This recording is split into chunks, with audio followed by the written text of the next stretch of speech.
Welcome to Drinks Made Easy. Today we're taking a look at one of my favorite modern classics, which is really a variation on the oldest cocktail there is, the Old Fashioned, which is the Monte Carlo. Now, the first reference of this that I'm aware of comes about in The Fine Art of Cocktails in 1948.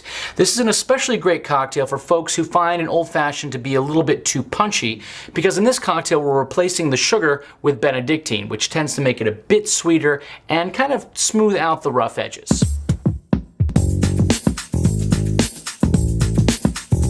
To build the Monte Carlo, you'll start with 1 dash of Angostura bitters. Now, if you do like a bit more spice to it, you can always add more. Next, we'll add 2 ounces of overproof whiskey. Traditionally, this is with rye, but what I really see a lot of people doing is mixing it up with the different types of alcohol. One of my favorite variations right now would be a Japanese Monte Carlo with a softer Japanese whiskey, especially for folks who maybe don't really like aggressive alcohol cocktails. This is a fantastic option. And next, half an ounce of Benedictine. Give it a stir. And here's where you can use a technique that I really recommend to up your cocktail game, and that is strawing the cocktail. Just take a straw, take a little sample of your drink, and see where it is in terms of dilution. Now, this is actually pretty much ready to go because I'm using small format ice. But when you're doing any sort of Manhattan style cocktail or something where you're gonna stir and then pour it over either a chilled glass or another rock, this is a great way to dial in how much dilution you like for your cocktail.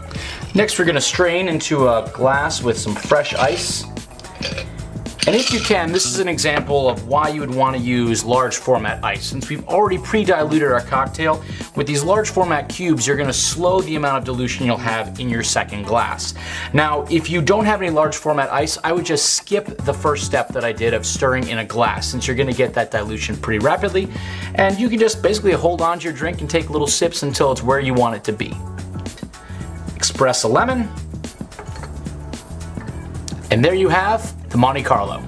Thanks so much for watching. Please be sure to like, subscribe, and click on the bell icon so you'll be notified anytime we release a new video. And if you have any questions or cocktails that you'd like to see here on the show, please leave a comment below.